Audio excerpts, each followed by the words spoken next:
Hey everyone, thank you all for being here today. This is my third time in Hong Kong, and it's always extremely awesome to see the growth of the community out here and the progress in crypto.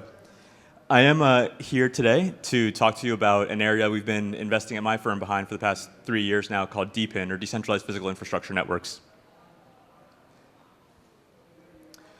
Now, for context, my name is Sal Gala. I run an investment firm called EV3. We've been investing in DePIN for the past 3 years.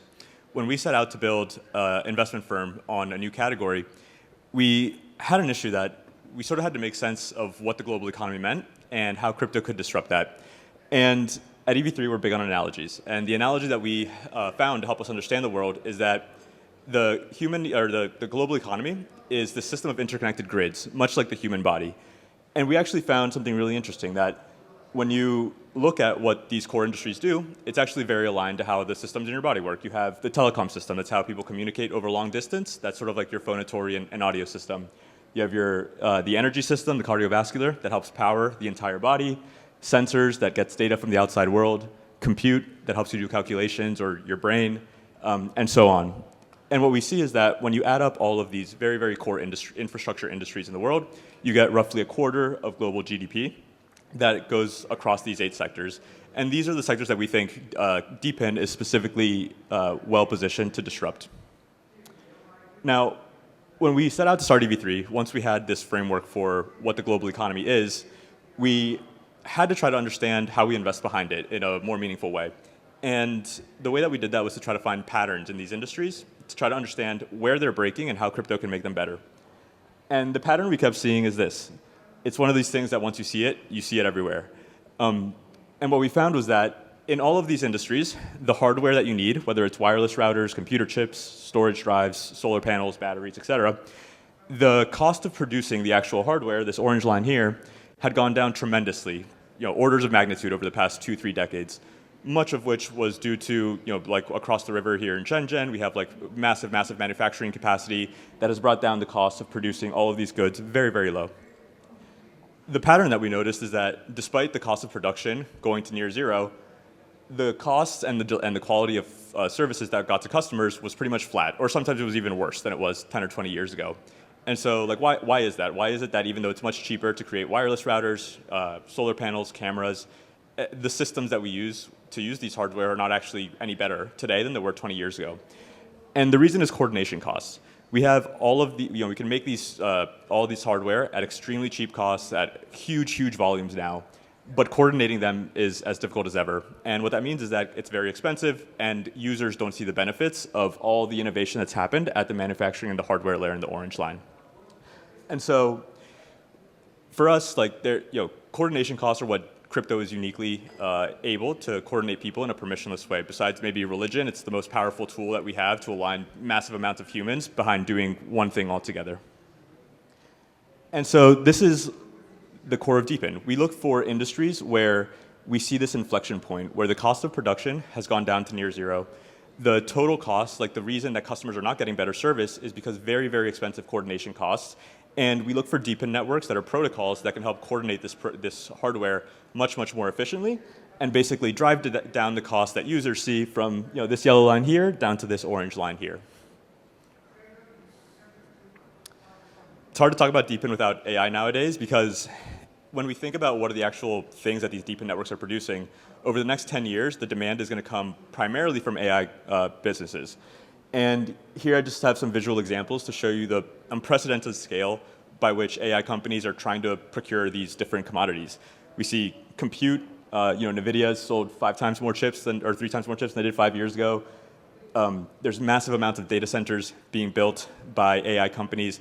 AI companies are procuring huge amounts of energy, like tens of gigawatts of nuclear power to power those data centers. And they're also going to data publishers and paying hundreds of millions of dollars to get the data they need in order to run their models. And these are all the 4 of the things that DePIN is extremely well positioned to provide. I wanted to give a sense, we live and breathe DePIN every day, not everybody does, so I wanted to give you all a sense of all the different types of devices and the variety and breadth of products that are being built out there. Here are a few dozen hardware devices that were launched by different DePIN projects in 2024. And you can see they go anywhere from hundreds to tens of thousands of dollars. They cover wireless routers, weather sensors, car sensors, mobile phones, smart plugs, electric vehicle chargers, GPS like enhancers, earthquake sensors, basically everything.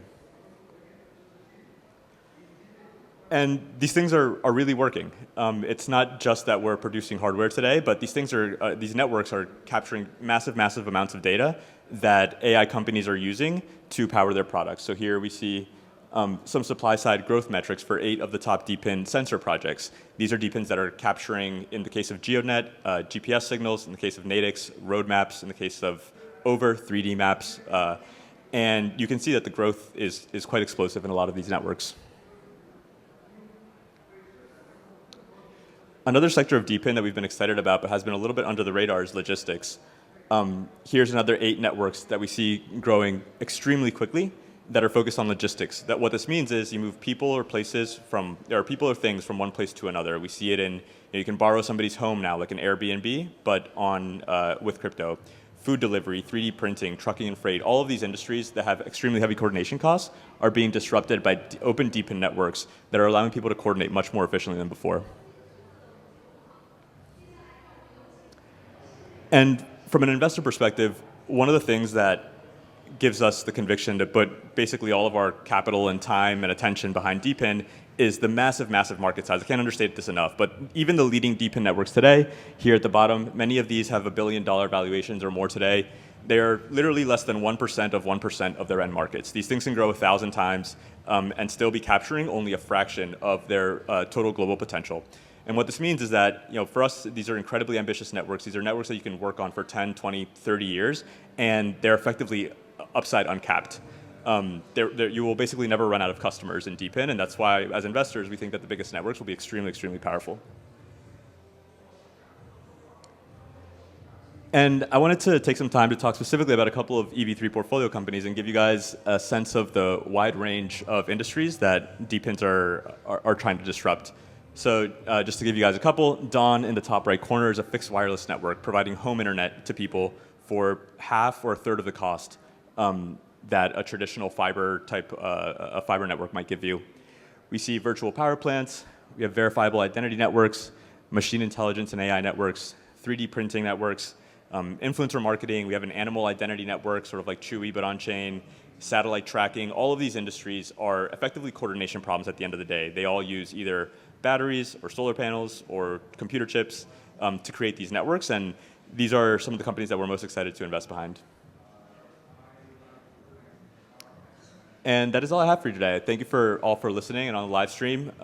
We at EV3 are investing really heavily behind DePIN. We have just raised a new $50 million fund to invest behind early stage DePIN projects. And so if anyone out here, I'll be in Hong Kong for the next 4 days. If anyone wants to chat about DePIN ideas or about your companies, please reach out to me. They're on Telegram or at our website, and I would love to speak to you all. That's all I have. Thanks so much.